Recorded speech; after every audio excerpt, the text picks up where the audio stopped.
Waiting one more year doesn't cost you a little. It costs you a decade. Everyone in your position has heard the same thing. Start sooner. Time in the market. Let it compound. You have heard it so many times it stopped landing. Here is why it stopped landing.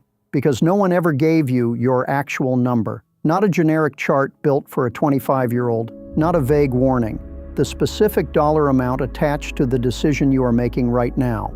Most financial calculators online are built for 30 or 40-year horizons. They were not designed for someone who is 45, earns well, and needs to move fast. They tell you compounding is powerful. They do not tell you what 1 year of delay costs in your situation. This video fixes that. No lecture, no generic advice, no comparison to someone who started at 25.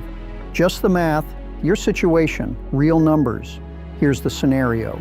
You are 45. You are contributing $1,000 a month. You have two choices in front of you. Start now, or wait 5 years and start at 50.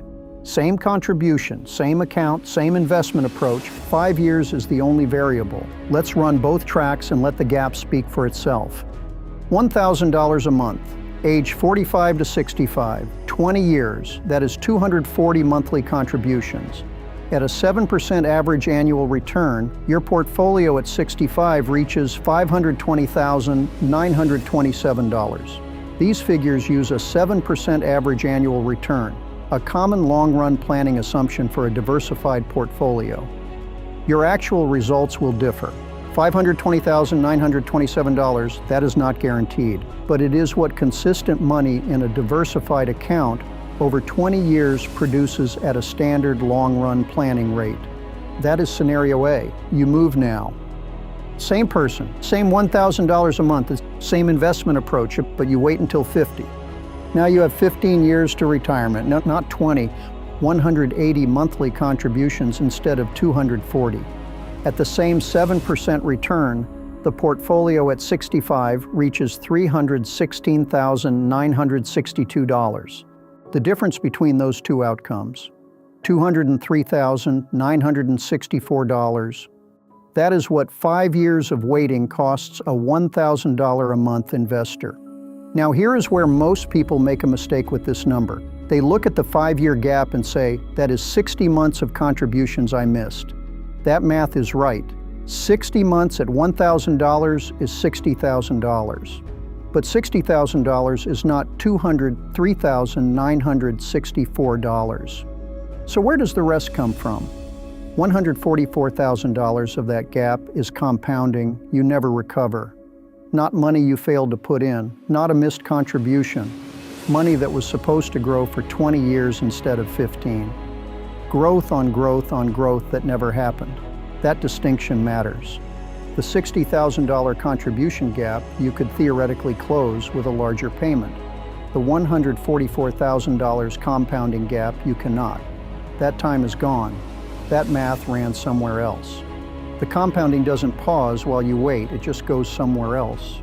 Maybe 5 years feels like an extreme scenario. Maybe you are not 5 years away from starting.